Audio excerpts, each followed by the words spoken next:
Hi, Goddess of Love here again. Kamusta kayo dyan, mga goddess ko? So, anong meron sa inyo right now, no, mga goddess? So, yeah, another reading na naman tayo for the Earth signs, Taurus, Virgo, and Capricorn. So, kamusta ang ating mga Earth signs right now dyan, no? So, anong meron sa inyo ngayon, no? So, tignan natin anong sitwasyon ninyo, ng iyong person, and of course, anong message or advice for you ng iyong inner self and of course ni universe, no? So let's see anong sitwasyon meron kayo ng iyong person right now, earth signs, no? Taurus, Virgo, and Capricorn. So kuha tayo dito ng 3 cards for you, earth signs, para sa sitwasyon ng iyong person, no? Ninyo, ng person mo, no? Kung sino man ito, in separation man or hindi, right? No? So tignan natin anong merong sitwasyon sa inyong dalawa ng iyong person. So, ano kaya ito? So, meron dito, immature, so what, no? So, maybe, both of you or one of you, no? Ikaw o yung person mo is immature, no? But then, kumbaga, or yun nga, may mga immaturities sa inyong relationship, no? But then, parang hindi niyo naman pinapansin yung mga immaturities na yun, no? So, maybe ay sanay na kayo sa mga ganong attitude nyo, no? Both of you, no? So, tignan pa natin what else. So, yan, no? Meron dito, I like hooking up multiple partners, no? So, maybe, I don't know, no? Kung sino ito sa inyong dalawa ng person mo, no? Maybe this is happening right now, no? For some of you, merong mga na-discover dito, no, sa inyong relationship na may nag-hooking up, no? May mga third parties, no?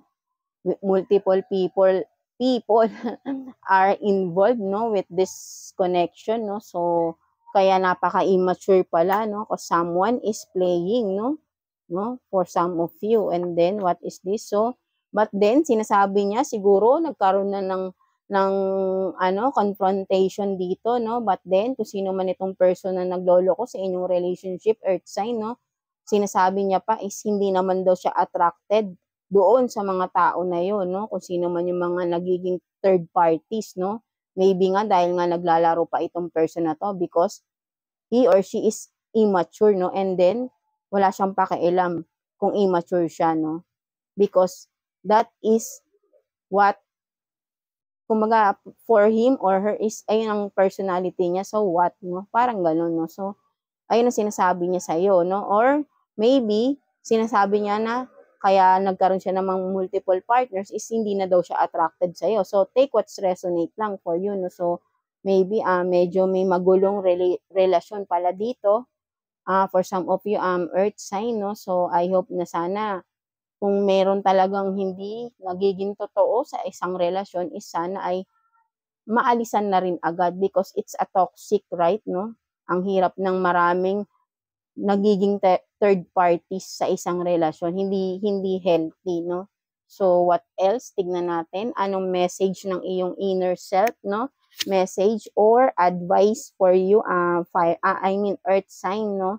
Kuha tayo ng 2 cards here para sa iyong inner self, no? Message or advice for you, earth signs. So, tignan natin what is these cards. So, you have this compassion, no? So, yeah, sinasabi ng iyong inner self, earth sign, no? So, you have this compassionate, no?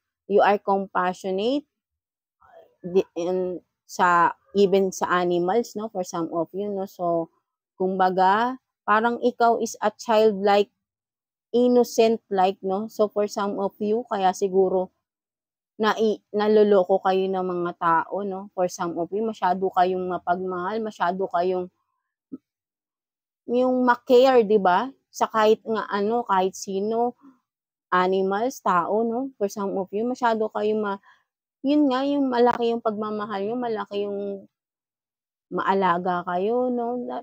Sa sobrang niyo, kumbaga, pure-hearted, nasasamantala kayo, no? So, kumbaga, pwedeng hindi naman masama ang maging ganun, no? But then, learn to have healthy boundaries, no? For some of you, para hindi kayo nasasamantala ng mga tao. And then, what else? You have this trust, no? So, yeah, for some of you, sabi ng iyong inner self, trust the process, no? Whatever na, kung ano man tong mga, baka may mga projects kayo, may mga ginagawa kayo, something like that, na matagal ng panahon at parang feeling nyo wala pa ring resulta. Sabi ng inner self mo, huwag kang sumuko, trust the process. Kung makikita mo, this is a butterfly, no? Ito yung transition ng butterfly, right? No? From cocoon, no? To a beautiful butterfly. It takes time talaga para maging maganda ang isang result ng isang project. Something like that, no? Kung ano man itong pinagdadaanan mo, ano man itong mga inuumpisahan mo or uumpisahan mo, yes, it will take time, but then maganda ang magiging result, no? For some of you. Ito yung sinasabi ng iyong inner self, earth sign, no? So, yeah. So, maganda naman.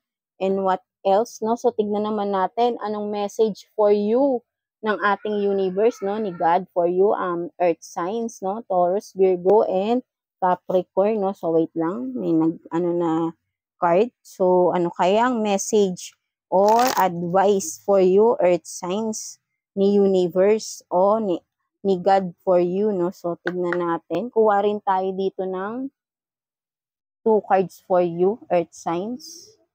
2 cards. Kuha tayo. For the messages or advice, no? So, tignan natin. Ano yan?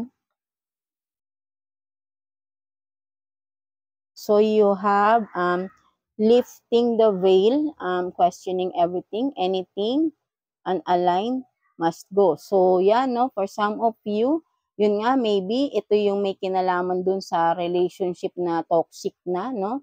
Na hindi na healthy, no? So, sinasabi sa'yo ni universe, ng ating God, no? Na kung hindi na nagsaserve sa'yo ng mabuti, must go, no? Time to let go and open a new chapter ng iyong buhay. Something like that, no? So, kung ano yung mga hindi na magandang nangyayari sa buhay mo, hindi na magandang mga connection sa buhay mo, sa relationship man, 'di ba? Friendship man, is i-cut off mo na para mag-step forward ka na sa bagong beginning, right? Kasi ibig sabihin nun, hindi na yun para sa'yo.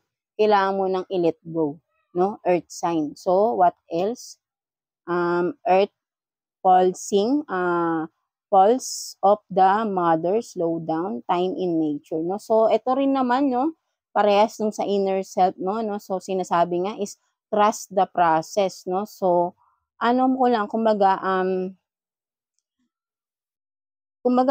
step by step at marireach mo rin naman kung ano man itong gusto mong ma-reach na goal, no, right? And for some of you is take time for yourself, connect with yourself, no, 'di ba? For some of you, ito yung nakikita ko rito, time in nature. So for some of you na medyo siguro depressed or nawawalan na kayo ng oras sa sarili nyo, connect with yourself daw, sabi ni universe sa iyo, no? Take some rest, maybe a vacation for some of you, para makahinga-hinga naman kayo, no? So, maybe super exhausted na din kayo. Baka sa nature, it will help you to calm yourself, di ba? Right? Relax, di ba? Something like that, no? Makapagmuni-muni kayo, no? Makapag-rest ng mabuti.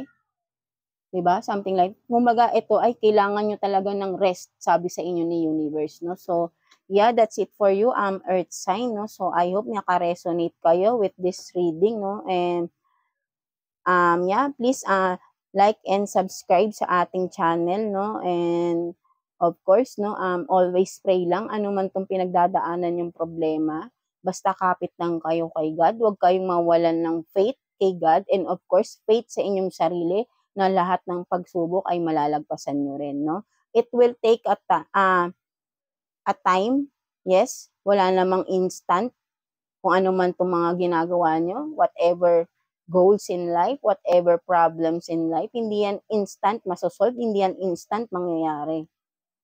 It will take time. So, trust in the process, no?